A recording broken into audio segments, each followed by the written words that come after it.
Some may find the following disturbing. Discretion is advised.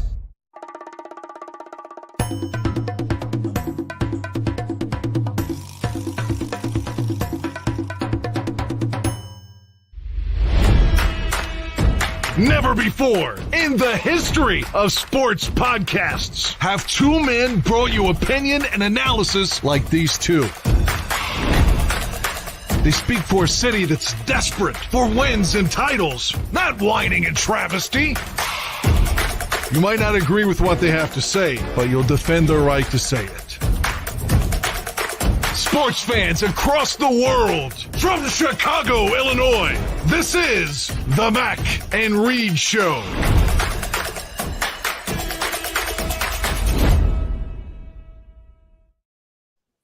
What's up, everybody? Good evening. Welcome into another edition of the Mac and Reed Show right here on the Barroom Network. I'm Evan Mack. Across from me, digitally, virtually, is Ross Reed. If you've watched the show before, you've probably watched it on YouTube. We're live streaming right now on the Barroom Network channel. If you've missed the shows previously, the audio-only versions are on Spotify, iTunes, wherever you get your podcasts and all of the Barroom Network content. Please like, subscribe, tell a friend or two. Follow us on social media. Follow me at The Real Evan Mack. Follow Ross at Ross Reed. What's happening, brother? Fresh off Labor Day? Feeling good? Ready for football? In true old man fashion, I spent the weekend in Scottsdale, Arizona, with all the rest of my old people down there. Yeah, scooping out some homes. Absolutely, and I'm excited. I'm excited for this weekend, obviously, because we get a new Cardi B and Meg Thee Stallion record. No, that's right. No, we finally get some meaningful Week 1 football. So, and listen. As a man, I'm also excited to see Megan Thee Stallion and Cardi B as well. Shout out to them. That promo poster did things to me. They know what they're doing. We'll dive into that later in the show, but it's a very football-heavy episode of Mac and Reed, of course, as we preview the rivalry setting off this whole 2023 season for the Chicago Bears against the Packers at Soldier Field, a 3:25 game.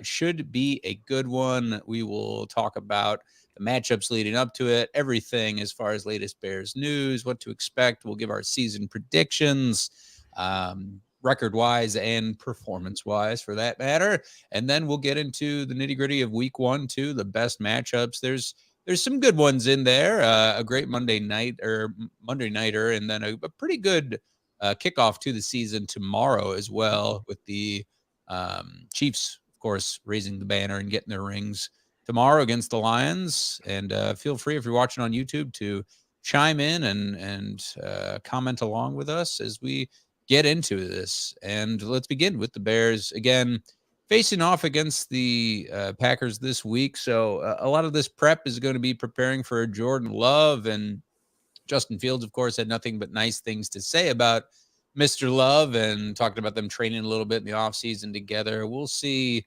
what we get from Jordan Love in his first full-time starting NFL quarterback position. You know, obviously playing years behind Aaron Rodgers. That's a really good guy to be playing behind. But, you know, obviously all eyes are on Justin Fields right now, and rightfully so, as critics outside of the Bears organization, Bears media, definitely project this to be one of his big seasons, the breakout season, if you will, for Justin Fields, with a lot of weapons around him, a revamped offensive line, another year with the playbook, a good playbook from Matt Eberflus and company, Luquezzi. And there's big expectations for this rivalry to, dare I say, shift the Bears' way when it's been pretty dominated, obviously, by Aaron Rodgers saying he owns the Bears, and then Wikipedia updating to show as such, with him having stock in the Bears. And so there's a lot to talk about. But, you know, going into Sunday, just from a Justin Fields perspective, how do you think he's handling this week, and what do you think he's going to focus on going into Sunday, Ross? You know, he looked today during his press conference. He looked, Justin usually has a big smile on his face, and he's usually a pretty chill, humble guy. And he looked completely the opposite, boy. He looked like an assassin out there today. He looked half frustrated with kind of just the whole rhetoric and all the nonsense that comes with training camp and preseason and answering the same questions over and over again. There's only so many things you can ask a guy that hasn't played, meaningful football in a while, right? And then he also just looked very locked in. He looked very focused. While I was in Arizona, I got the pleasure to go just dadding it up again. I went to go see the Equalizer 3, which I highly recommend. Equalizer is just a super underrated movie franchise, number one. Just Denzel at the peak of his powers, murdering people. He's got it. I can talk about Equalizer all day. It's a great dad film. I'm trying to put my dad onto it. So yes, it's awesome. Highly suggest you guys go see it. But he looked like Denzel in Equalizer. Like he just looked laser focused and like all business. Absolutely. Which is good to see. I think he's, this is a guy now. He's a veteran quarterback. He's going into year 3. So he's very used to preparing to start the regular season. And it just looked like he really wants Sunday to get here, as do all of us. And I think this team right now has kind of gone into their bunker since that last preseason game. And, the game plan has been put together. They've been game planning for Green Bay now for weeks now. And I think he just wants to go out there and start to kind of, prove a lot of the naysayers wrong, especially in the passing game. So I like this focus. I like this mindset today. Most importantly, as a team, I like the fact that they are completely healthy outside of obviously not having Teven Jenkins on Sunday. It's good to see Jaquan Brisker back in pads today because they're going to need him out there against Jordan Love on Sunday. But I like where Justin's focus was at today. And the entire team obviously takes this rivalry to the next level with a chip on their shoulder. You talk about the comments that Jaquan Brisker and company had about Green Bay, and just the hate for it is hate for that other team is very real. And just, rewinding back to Justin Fields' last performance in Green Bay was, towards the end of the season last year, and had a couple interceptions and one of his better games as far as completions. He was, and higher yardage too. He was about 250s from what I'm seeing here from last year. And so, as the leader, you have to take that killer instinct. And I like you talking about comparing him to the Equalizer and just being all business. And he really wasn't. It seems more lighthearted with Justin Fields for sure, but he wasn't messing around at all with this press conference and these softball questions. So you have no doubt that he's locked in. It's going to be exciting to see what they have in store for the connection between him and DJ Moore. And now we're going to see some Chase Claypool thrown in there, and hopefully Darnell Mooney is healthy and well as well. And then throw in some of these other weapons around him. The offensive line, what are your expectations on that note, Ross, and the guys who are in charge of, protecting him at this point? And we'll talk about Cliff talking about the injuries for the Packers after that. Yeah, it's interesting. That's going to be the in the trenches on both sides of the ball for the Bears are going to, they're going to have a big spotlight on them, because I think that's where the Bears could win or lose a lot of their games this year, specifically about the offensive line. It's good to see, I know Eberflus talked about Lucas Patrick being your starting center, with Cody Whitehair being the left guard while Teven Jenkins is out. You've got 2 veteran guys there. I'm not too comfortable with Lucas Patrick as the starting center, but Dan Feeney just got there, and so you want to get him up to speed a little bit. That's really the biggest part of that line that worries me, is the interior. And we kind of talked about that last week. Darnell Wright, he is your first round pick, and you have high hopes for him as a blue chip right tackle. But typically rookie right tackles, or rookie tackles in general, they tend to struggle a little bit. This is a good pass rush from the Packers. So, I expect the Packers to try and dial it up early on, try and send the Bears a couple different looks around the line of scrimmage, and really try and get Justin off his game a little bit, and try and get this kind of, it's a semi-patchwork offensive line. You're missing one starter right now, but try and get them off the game. With that, I think that the Bears try and run the football early on, try and get these guys playing downhill, get them in a groove. You want to get the football to Khalil Herbert, early and often. You want to give Justin some RPO plays where he can either tuck it and run, or you get the football out of his hands really quickly and get these guys into a rhythm early on. I think that's going to be the number one cue for Luke Getsy on Sunday and the offensive line. Get these guys going downhill into a rhythm early, And hopefully, as the game goes along, that sets up the play action, the deep passes down the field to DJ Moore and Darnell Mooney. Yeah, I think the tackle play will certainly set the tone. I know that obviously it's huge to lose Tevin Jenkins to that injury as he's on injured reserve, but I'm excited to see what we get from Darnell Wright, who is a nasty guy who's drafted because of that edge he has on top of his ability and agility and everything he brings to the right tackle position. Blindside's going to be very important, right? So we got to see, if the pocket holds up, or if this is going to be one of those games just like last year where Justin Fields has to run for his life and make some plays with his legs, which we know he certainly can do, but we'd like to see a little bit of both, right? Some play action, set up the run, set up the pass rather, with a good grounded run game. And you saw the Bears, retaining all these running backs. We'll see. Obviously, Khalil Herbert should be the presumed starter at that position, and then pave ways for Justin to throw to his top targets and Cole Kmet and DJ Moore especially. We should see hopefully some big plays out of the offense. It's going to be, dare I say, a far cry from last year with all the talent surrounded around him, albeit missing Tevin Jenkins at this point. On the defensive side of things, Cliff was mentioning that there's an injury report, obviously, just came out today. This first one before the Sunday matchup, where they usually come out Wednesday, Thursday, Friday, about Christian Watson and Romeo Doubs not practicing today. It's something worth monitoring, and especially with the Bears, looking at their secondary. I mentioned Jaquan Brisker. They're trying to get healthy completely because we know the passing attack of the Green Bay Packers has been something real fierce in years past, but you don't have Aaron Rodgers. If you're the Bears, I certainly opening up at Soldier Field, this is that first game, regardless of the opponent, you want to really make a statement. You're in prime time.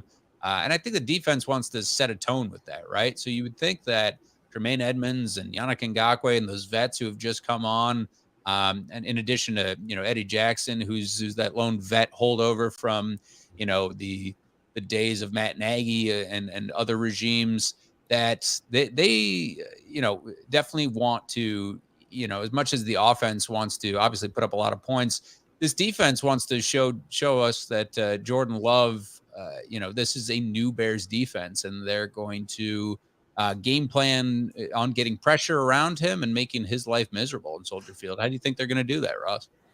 Yeah, I mean, listen, kind of similar to Justin Fields, I think the Packers are going to want to get the football out of Jordan Love's hands quickly. And they're going to try and go 3-shove drop and get him into a rhythm early on.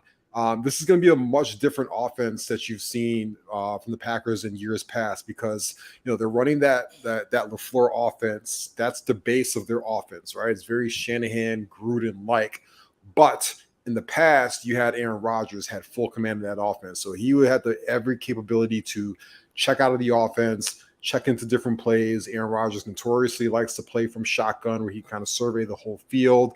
So he's not really a big play action guy too much, things of that nature. I think a lot of that changes with Jordan Love. I think he's going to be under center a lot more. They're going to try and get him with more boots out to the outside, more trying to do like a lot of what Mitchell Trubisky and the Bears used to do back in the day, which is kind of cut off half of the field and try and operate with him 1/3 of the field and stuff like that. So it's going to be up to the Bears to not really bite on those play fakes. They're going to have to get some penetration, specifically, I think, up the middle. And so those young defensive tackles are going to be tested. The big one is speaking to the Packers situation. We saw today, they got 2 big injuries pop up on their report. I don't anticipate Romeo Doubs to play at all this Sunday. He hasn't been healthy the last couple of weeks. He's got a lingering hamstring issue. We've seen hamstring issues pop up around the league already for wide receivers. Cooper Kupp's not going to play on Sunday. Jerry Jeudy is very limited right now. Denver Broncos with a hamstring situation. He might not play on Sunday. I don't think Romeo Doubs is going to be able to go. I just don't think that it's I know it's a big game for everybody. And it's like week 1, Bears, Packers. But there's 16 more of these after that. And so they have to play it safe, especially with a hamstring injury with a wide receiver. I don't think that they're going to risk him out there. The other one is Christian Watson popped up today on their injury report, also with a hamstring issue. And that's going to be interesting to watch as well. We're still Wednesday, so we'll see what happens on Friday, right? If he's able to go through a walkthrough, that'd be telling. If he's doubtful on Friday, listen, those are big, big injuries for the Packers, because all of a sudden you've got a quarterback making his first start as the number one quarterback, right? Not just what he did like against that Kansas City game. And they were already super young around the receiver position. Watson, second-year guy, Dobbs, second-year guy. Usually you want veterans out there with a young quarterback, but then all of a sudden, if those two guys can't go, Jaden Reed, who's a rookie, steps up as your number one wide receiver, and then you've got to elevate guys like they have Malik Heath and Dontavian Wicks. These are rookies. The Packers are super young on offense. Luke Musgrave, their number one tight end, is a rookie. And so it's like that was a lot to ask of your young quarterback and your skill players for a week one on the road in a very hostile environment. I promise you, a 325 game in Soldier Field, they're going to be loud and they're going to be hammered, So that's going to be interesting to see how that shakes out for the Packers at the end of this week here. Again, I don't think Dobbs is going to play. I do think that Watson could play, but even if he's limited, the best skill that he has, we saw last year, is him being able to blow the top off the defense down the field. If he's limited anyway and he can't do that against, your Jalen Johnsons of the world and Stevenson, the rookie, the Packers, I don't know how they're going to be able to move the football. We'll see. Absolutely. You talk about how thin you are after your top two wide receivers for Jordan Love if they go out, they're questionable at this point. In addition to Rashawn Gary, the linebacker, who is a quality linebacker for sure for the Packers. So we'll monitor that later into the week going into Sunday. And for the Bears, of note, Jaquan Brisker and Eddie Jackson. Eddie Jackson just suddenly questionable, maybe just added to the injury report late. We know that Jaquan Brisker would be a big loss to not be able to have him out there to defend, the likes of Dobbs and Watson if they were to play. But DeMarcus Walker, it's funny, as this changes from week to week, and we'll talk about the Travis Kelce news, and we talked about Cooper Kupp and all of these injuries popping up right before week one. It's very interesting how this can change your game plan, definitely from the Bears and Packers perspective of things. Defensively, again, if you're talking about defending Jordan Love, if you're this Bears defense, it's going to be real fascinating to see Yannick Ngakoue, and if he is able to just jump in right away and have that sort of Julius Peppers or Khalil Mack like impact, right? When you sign this guy late in the offseason, you really think that he's a pretty coveted veteran free agent for, $10 million some dollars, that he could make some noise. And again, looking at Robert Quinn, who's in the headlines for the wrong news recently, but that kind of impact on the football field, who had some good snaps for the Bears. So I'm excited to see the defense, specifically on defense, these newer guys, and Tyreek Stevenson, who I know, inside the Bears organization, in that Bears media and outside of it and throughout the National Football League, really think that he would be one of those guys to watch out for young defensive players. But I think they're well suited to take it to them repeatedly as far as the Packers are concerned on Sunday. Yeah, and listen, we're talking about the passing game, and everybody's all locked in on Jordan Love, and as they should, right? This is going to be a quarterback versus quarterback, talking point all through the rest of this weekend, start of week one. But remember, just like the Bears, the Packers like to run the football, and they're going to look to run the football and establish a run behind this young quarterback.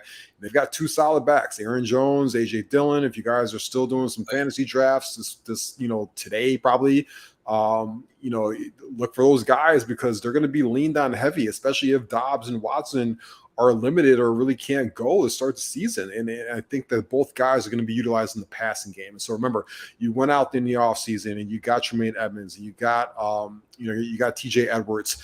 Those are two guys that you really have to key in on as well when it comes to trying to slow down Aaron Jones, both in the running game and in the passing game, because I think a lot of those guys are going to catch. I expect Jordan Love very early on in his career to just try and get the football out his hands as fast as possible by any means necessary. which means there's going to be a lot of checkdowns, backs, tight ends. You got to really rely on your linebackers. Even guys like Jaquan Brisker, he was back at practice today in pads. So he also tweeted yesterday those subliminal emojis. He looks like he's going to be fine, ready to go. But even a guy like Kyler Gordon, Kyler Gordon is going to be there. He's going to be an intricate part of how they play within the middle of the field because he's going to be that nickel guy. He's going to be on the field a lot. So, don't just sleep on those running backs that Green Bay has. They are good. They are feisty. They are very hard to bring down. And up in Green Bay, they call AJ Dillon, Quadzilla and stuff like that. So this is a big spot for Tremaine Edmunds, right? You paid him a lot of money. He was your marquee free agent signing. There you go, brother. Week one, you have a big, a big 2 targets to try and slow down. Yeah, no question. It's real exciting. And I know Cliff was also talking about the biggest Packer week in years. It does feel that way just because of the expectations behind Justin Fields taking this next step now that he's got some bona fide weapons around him, got some more help on the offensive line. This defense certainly is going to be a big turnaround for it. I really hope that it can't get much worse than it did last year, especially regarding the pass rush, right? So you address that. You certainly address the front 7 and then that secondary as well. On paper, you think, it's looking like betting wise and just prediction wise that this is pretty evenly matched. And, it's especially if there's some injuries to the wide receiver starters that we mentioned for the Packers, that it could swing in the Bears' favor at this point. And being at home makes a big difference. It's the first real start for Jordan Love besides a couple that you throw in when Aaron Rodgers was sitting out late in the season, anything like that. But for this to be his first game, that's a huge challenge for a guy like Jordan Love. I don't care who you've learned behind, whether it be Aaron Rodgers or Tom Brady or whoever. It'll be interesting to see what we see on Sunday. Do you have a prediction so far, Ross? Woo, predictions already. Absolutely. Let's do it. We'll forget it again. You talked about the line. The Bears all offseason they've actually been favorites in this football game. They've been anywhere between -3, -2. They come into this game -1 right now, so they're favored by 1 point. But that could fluctuate Friday into Saturday with the Dobbs and Watson news. If one or both of those guys are out, I expect that line to swing more into the Bears' favor. So if you are a betting person and you think the Bears are going to win today, maybe jump on that line now before it starts to change a little bit. And maybe you can toggle with that alternate line to boost your odds, bring it up to like a +4 or something like that. And I'm going to say -4, excuse me. It's going to be a beautiful day in Chicago this week on Sunday. It's going to be about 70 degrees, clear skies, very different from what we saw week 1 last year against the 49ers where we were in a monsoon, right? Yeah, so the conditions are going to be perfect. A little bit later in the day game. So like we said earlier, the fans are going to be riled up. I think this is a changing of the guard a little bit. I think I don't want to overreact regardless of what happens this Sunday. But I do have the Bears winning this football game. I have them winning this football game 21-15. I think that they're going to be able to get into the end zone 3 times on Sunday. I don't think the Packers are going to be able to move the football much with their wide receiver situation very limited. And I expect Justin Fields to be an intricate part of this offense through the air. I expect him to have over 200 yards. There's going to be a big benchmark for him this year. He needs to be averaging 200 yards every single game this season. It's time to be a real quarterback and look like an actual, offense that likes to throw the football.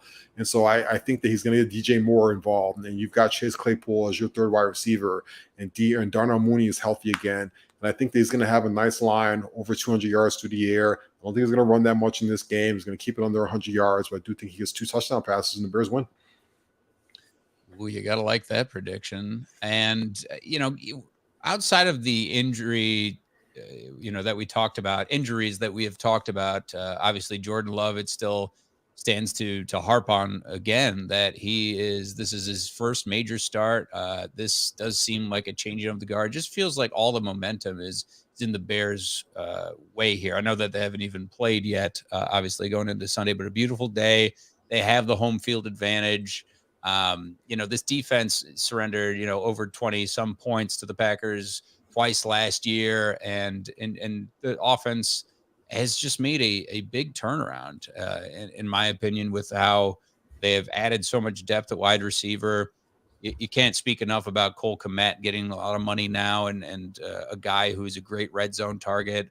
Justin Fields will run when he needs to, but I expect him to showcase that arm a bit on Sunday, especially with these great conditions. It's going to be, like you said, completely different from the monsoon last year against the Niners, where both offenses just couldn't do much, even though Justin Fields had a wonderful throw, I remember last year, throughout that torrential downpour. And I think they open up with a win, regardless of how it's done. I think that defense hits Green Bay in the mouth, and they really key in on the running game because that's a real tough duo of A.J. Dillon and Aaron Jones.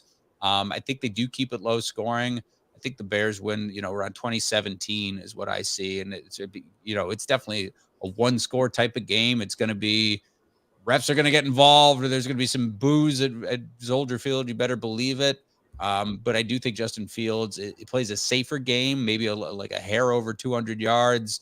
He's going to ease into it. I want to project him to have Pat Mahomes or Joe Burrow type numbers, but we got to see that breakout game passing first, right? We have only seen, but we've seen flashes of that. We've seen more of what he can do running the football. We got to see that progression into the passer that we know he can be. And the defensive side of things, you see Ngakoue get his first sack as a Bear and see, some other Bears make a big impact. And hopefully that secondary can force a couple turnovers to swing the momentum of the game too. But yeah, I think we both have the Bears winning as we just talked about at length. And I was going to say, I think, people got to realize, this game has the potential to be a little bit sloppy, as do a lot of week one games. Remember, a lot of these guys don't play a lot of reps in preseason. You can't really mimic game speed and stuff like that in training camp and things of that nature. Also, it's going to be very warm to start the year all over the country. I mean, it's already going to be 70-something degrees in Chicago. And so I think we're going to see conditioning be a factor for guys out there. And so they're going to rotate a lot of bodies in early on to start the year. I think especially on defense, you're going to see a lot of guys on that defensive line get rotated in. Both those rookie defensive linemen are going to get put in there in big spots and stuff like that. But, I really expect for the Bears on offense, I anticipate seeing all three running backs to get multiple touches in this game. I think Khalil Herbert obviously will be your guy, but you brought in Deontay Foreman to make sure you don't burn out Khalil Herbert early on, and then you drafted Roschon Johnson potentially because he might be better than both of them. So you might as well give him about 5 carries in this game as well. Robert Tunyon's going to be out there on the field either with Cole Kmet or kind of flanking him, replacing him. And then special teams is going to be a factor. And I think that's where, the Bears have also kind of upgraded this year, specifically in, the Bears have got to do better this year in field position. That was something that was really an under talked about situation last season. Obviously, we know about the struggles that Velus Jones had in the punt return option. Very savvy move by Ryan Poles to go out there and bring in Trent Taylor, who led the league in punt return average coming from the Bengals. He was cut by them. So, I think that adding that piece is going to help the Bears to really flip this field position. That's all you want. Get your young quarterback on a short field. Allow him to not have to drive 80, 90 yards on the field just to get 7 or 3 points. So those are kind of things that you need to watch on Sunday as well. And you hit on the head too. This is game one for the referees. They're going to mess up. You're going to get pissed off about 3 to 5 calls in the game. It's going to happen. It's going to happen on both sides, but we're going to think that they're against the Bears. I saw some tweet today that the guy reffing the game on Sunday went to high school in Wisconsin, and his kids are still there, and one of them follows Romeo Dobbs on the field. The Reddit shit goes nuts, man. So expect a little wackiness on Sunday too. They're human, and it's as much as they are under the microscope, so are both football teams, and you can't make too many excuses at the end of the day. As much as I say that, we'll be screaming at the TV Sunday for sure. And Ravi, also mentioned in the comments, just run the damn ball. That sets the tone, and Ross chimed on it as well repeatedly. That sets the tone, and especially in a clock management type of thing, and regardless of position, it's so different from the coaches of the past too, I think with Luke Getsy and Eberflus, they understand the field position game. They have a little more creativity at their back. And so hopefully that field position improves. Hopefully, on the note of the field conditions, it's beautiful. It's game one at Soldier Field. So we'll see how that field does hold up to, 60 minutes of football. It should be very interesting matchup and one of the better matchups of the weekend for sure. Quickly on the note of the Bears too, Ross, do you looking at their schedule, it's a tough first half. There's some dogs there, and then going into the bye week into that second half, it's sort of it's the NFC North matchups are always tough in a coin flip, but I feel like it eases up a little bit in that second half. What do you got the Bears at for season record wise? Yeah, I got them anywhere between 7 to 9 wins, which obviously would be a massive upgrade over 3 wins last year, right? And you figure a lot of those teams that are kind of middle of the pack, which I think where the Bears are at right now, they usually are in that 7 to 9 win window, meaning 2 or 3 plays either way in one game. You're either going to win a game or going to lose a game. And I think that the Bears could falter a little bit in some of those, in those really close, tough games, or they could pull them out. It really depends, again, how your quarterback responds and how they respond on offense, taking care of the football, things in that nature. We talked about their schedule early on. They're home for Green Bay, and then they got 2 games in a row on the road in Tampa Bay. Very weird situation with them. Baker Mayfield's their starting quarterback. Then they're up in Kansas City, a game I will be at. I'll be in Arrowhead for that one that weekend. And then after that, you have Denver coming to town on Sunday, and then you go to Washington. You want to come out of those first 5 games at least with a 3-2 record. And I think if you can come out of that with a 3-2 record, then all of a sudden you start gaining more confidence, and then you can kind of stack some more wins. I'm hoping they get closer to at least 9 wins this year. Yeah, it's really where my head is at. I want to put them at double-digit wins, but it is still sort of that step in the right direction year, and there's a lot of football to be played, and I think that it'll be a tough progression, and they'll have some close games just like they did last year. It feels more like a 9-8 season, maybe 10-7. When you look at that schedule, it's a tough first few games with the Packers, then going to play in Tampa, and then at the Chiefs is always a tough game. Maybe Travis Kelce will be playing in that game, but Pat Mahomes and company will bring it regardless. And then hosting the Broncos, we'll see what happens with them if they turn it around. But those ones to circle in the schedule are always as expected against the Vikings and Lions and Packers. And how could they not be? Because we know that it's quarterback-driven league, and we've seen how good that Kirk Cousins has been in the past, one of the best passing attacks in the league. I'm just excited to see how the division shakes out too. I think with regards to who comes out on top, that the Vikings and Detroit are favored for a good reason, but it's also, I think it was Jaquan Brisker who called that team meeting and said, "Why not us?" Right? It's in this league, you're all in the National Football League for a good reason, and it's not like it's a far cry from college for sure, where you're able to just turn these rosters around within a year. A lot of times, if you're able to put the right 53 guys out there and deal with the injuries and everything that adversity that goes into that full season.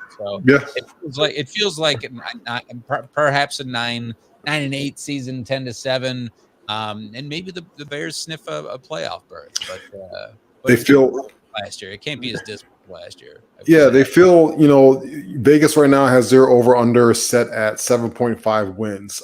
But interesting to go with that.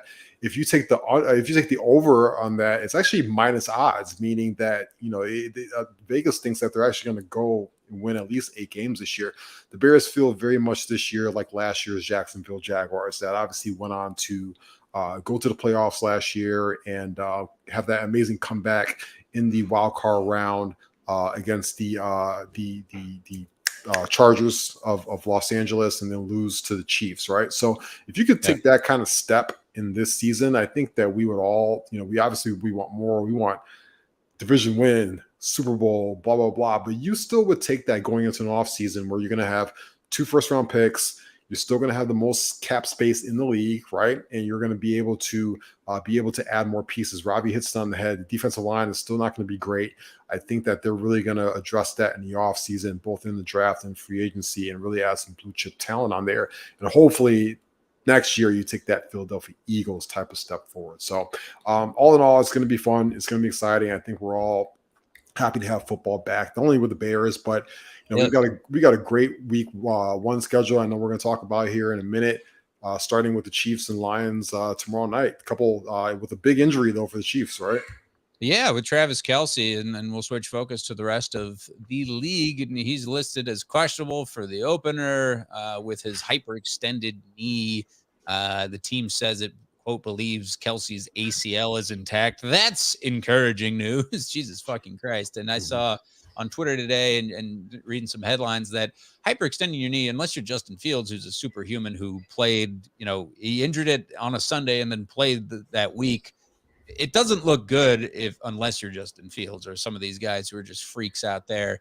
You would think he's not going to play in the opener. And the more I looked at the injury, it looks more like a couple games, maybe more. Sometimes it's a month, but the ACL intact.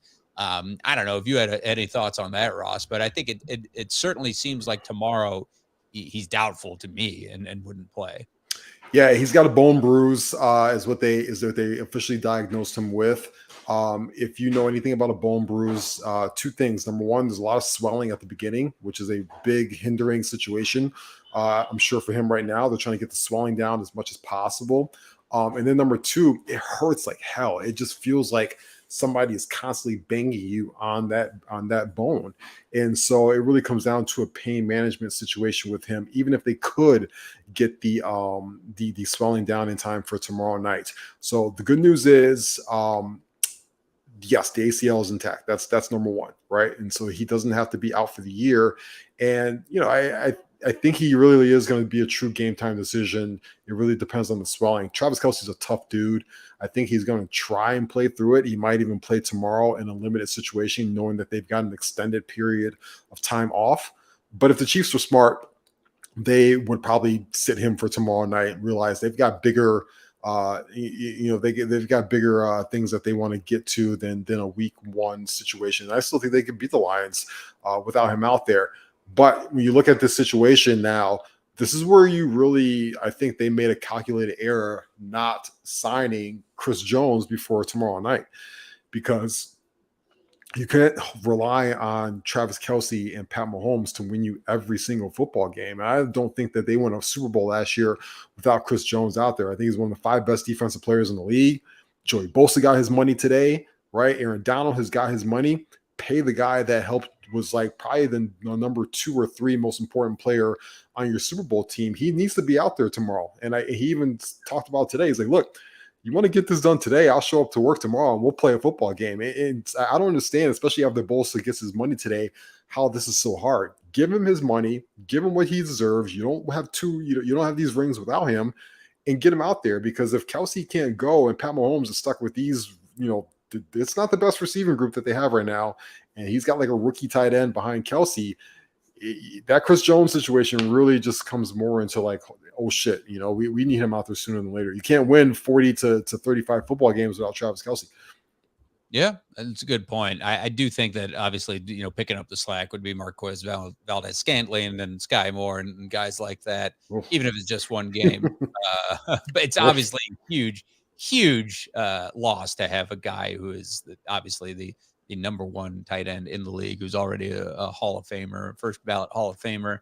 And throwing out the likes of Sky Moore, who probably had like 300 yards last year. Yeah. It's a big loss. But on the note of the Chiefs and that Lions matchup, you got to think that they just come out swinging again, just defending, their title.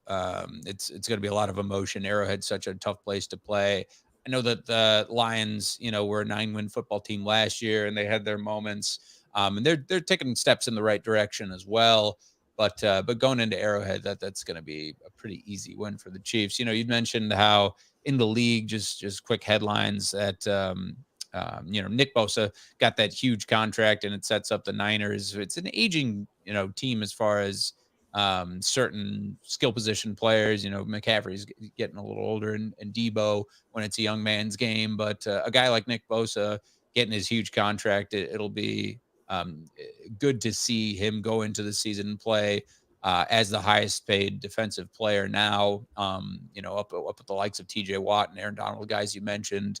And there's a lot of expectations with that 49ers team, injuries of note, Cooper Kupp being out against the Seahawks.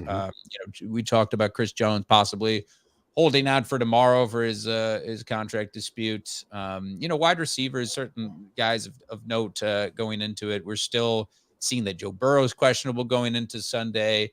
All of that aside, do you have a game of the week to watch for, Ross? And what are your impressions of week one? Yeah, I think also from the injury situation, Adam Thielen not practicing. He looks like he's going to miss week one for the Carolina Panthers. The Bears fans are going to be watching that situation all this year because obviously the Bears own their first round pick.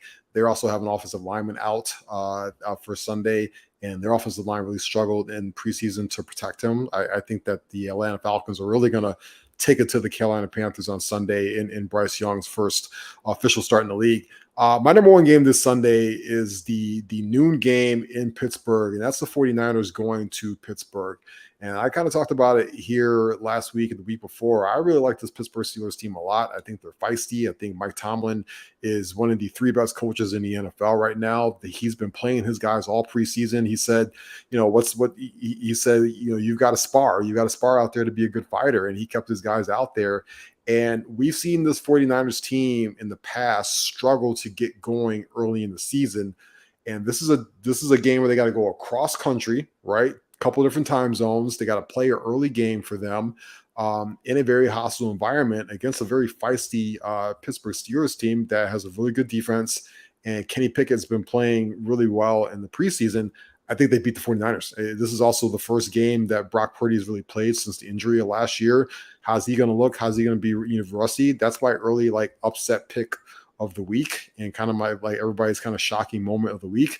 That one's a fun game. The other fun games, both New York games are absolutely awesome. You've got the Sunday night game where Dallas goes to the Giants, and then you've got the Monday night game where Buffalo goes to see Aaron Rodgers and the Jets. Both of those games are going to be fun because I think if both New York teams lose, not so much the Giants, but definitely the Jets, all that Hard Knocks buzz, all that, it gets really, really dark in New York the next day because the Jets fans right now are thinking obviously Super Bowl or bust. So I'm definitely paying attention to those three games. There's some other sneaky fun ones on there. Joe Burrow did say play today. He is playing. So all of a sudden, Browns and Bengals, another early game on Sunday, becomes super fun. Yeah. Divisional game, right? It's a kind of it's the AFC's version of the black and blue like we have here in the North. And Joe Burrow, I think, is going to want to be on a MVP campaign early on. And then also, what does Deshaun Watson look like? He looked like trash last year. And so that's going to be a big spot for him because I think Kevin Stefanski is going to be on the very, very hot seat early on. If the Browns struggle to start the year and Deshaun Watson doesn't look good, I think Kevin Stefanski will lose his job sooner than later. Look at that. Yeah, I like that Bengals-Browns matchup. Joe Burrow, and we talk about Josh Allen and Pat Mahomes and Joe Burrow, as those top three quarterbacks in the league. Now that it's the first season in forever that we have not had Tom Brady out there, it's going to be cool to see these young guys really just rip it. And those three guys are going to dominate headlines in addition to Jalen Hurts and, Lamar Jackson and hopefully Justin Fields. It's going to be fun quarterback play throughout. Certainly we'll see Deshaun Watson as he distances himself from all the off the field stuff. Like he is a pretty competent quarterback, right? So we'll see if he can get back to that level of play with the Browns as they host the Bengals. And that should be a close one, divisional game, like you said. The Jaguars, really hot on them as they play the Colts, and the Colts in kind of a rebuild, but it's going to be that first extended look at Anthony Richardson. Mm-hmm. So maybe that might be a little more competitive, but probably not the way we've seen the Jaguars and this offense just really get better, week by week and now into this next year. I'm curious to see what happens with the Buccaneers this season, again, without Tom Brady for first time in a few years. And they got a tough test playing the Vikings and Kirk Cousins. And we've talked about how talented Kirk Cousins and the Vikings offense is. And I don't know what they have to do to get over that hump and just be really dominant and put up, 30 points a game and be really competitive in the tops of the NFC.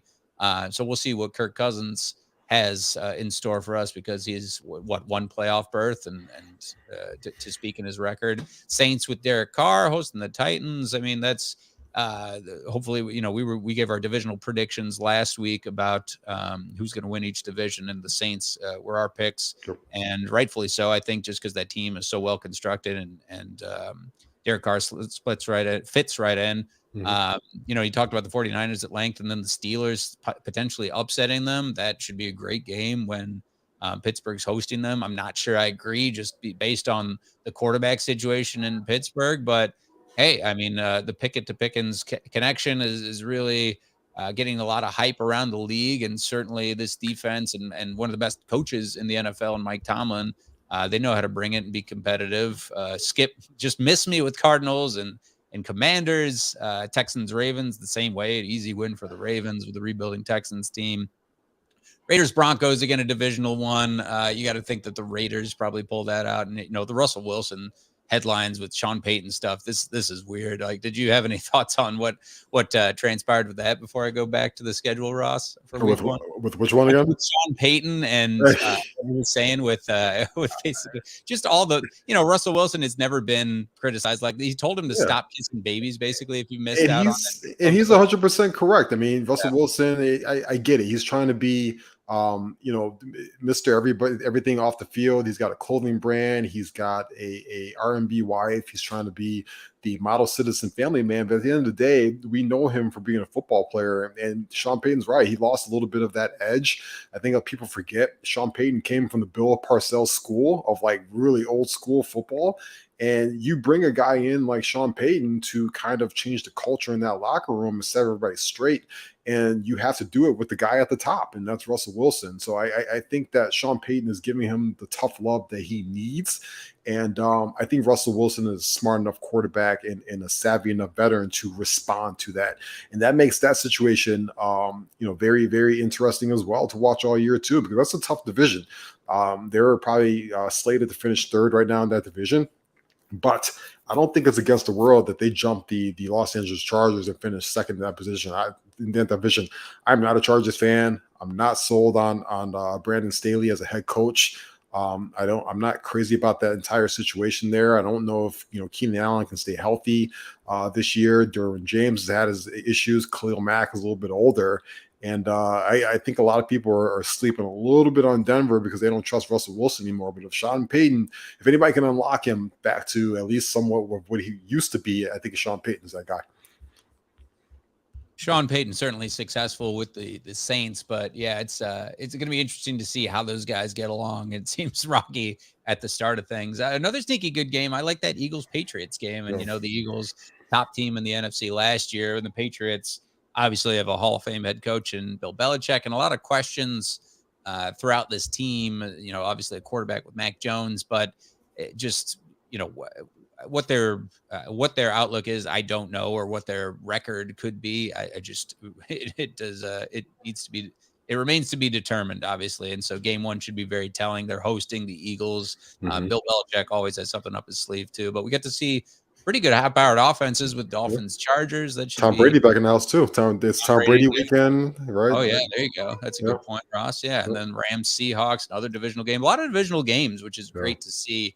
Where you kind of throw all expectations out, and they should be some close ones. Seahawks, who were great last year under Geno Smith, and that Sunday night is pretty good. Of course, the Cowboys are going to be on Sunday Night Football, and then Daniel Jones and the Giants. That'll be a close one, but Aaron Rodgers seeing UFOs and shit and sliding right into Monday Night Football, hosting the first Monday Night Football game in a Jets uniform against the Bills and Jets, who I picked to win that division. We'll see, man. That week one should have some fireworks, no question. It should. It's a big first week test for them. It's a big first week test for Buffalo too, because they've kind of owned that division since Tom Brady has left it. But last week I picked the Dolphins to win that division. I like what I'm seeing and hearing from Tua this year, and then obviously the Jets are coming out strong. I think Garrett Wilson is going to be the breakout star of the NFL this season. I think that guy's going to go for about 1,500 receiving yards. So if you are a betting person, he finished with about 1,130 yards last year, and that was with guys like Mike White throwing him the football and Zach Wilson and other bums, right? I think Joe Flacco was mixed in there as well. Now you get Aaron Rodgers, and you're the number one guy. He's going to have a monster year this year. I'm all in on Garrett Wilson. He's going to be fun to watch. Offense should be fun to watch under Aaron Rodgers. They got a lot of potential at running back as well with Breece Hall and Dalvin Cook. There's a lot to like, but of course the Bills, great offense coming right back with Stephon Diggs, and Gabriel Davis, and whoever they rotate in. Josh Allen, such a good quarterback, young quarterback there. I got to jump to another draft, a fantasy football draft. Any parting thoughts on Bears Packers? Anything we missed, Ross? No. The Cardi B and Megan Thee Stallion coming out. Ooh, baby. That's it. I love it. We're in September. Everybody be safe. If you're going out to Soldier Field this weekend, have fun. Make sure you don't even bring clear bags in the stadium. Favorite tailgating spots in the South Lot. Shout out to everybody there. And yeah, absolutely. It's just fun to have meaningful football back in our lives. Obviously, go Bears this weekend. Let's start this season on a high note. Hopefully, we can go into Monday morning feeling that we feel good about what happened, and let's put all Bears fans on a nice euphoric high heading into next week, right? And let's hope they get a W, and we can quiet some Packers fans for at least 1 week. Oh man, a win against the Packers is always sweeter. And 1-0 sounds a lot better than 0-1. And Bears hosting the Packers at 3:25 Central Time on Fox. It should be a fun one. And of course, up next, we got more football coverage for the Barroom Network. We got John Buffone with Buffone 55, a brand new episode at 7:30 Central Time right here on the Barroom Network. So you can keep it locked on YouTube for that notification. Again, if you missed any of our previous shows, we're on Apple Podcasts, Spotify. Like, subscribe, tell a friend or two. And we are on Twitter. I am at 311Mac. Follow Ross at Ross Reed. He tweets a lot more than me. Everybody enjoy week 1 of the NFL. And, of course, there's college football, which we'll go into later. Yes. Of course, it shall be great. But for now, everybody be good to each other out there. Have a good rest of your week. So long, everybody. Peace.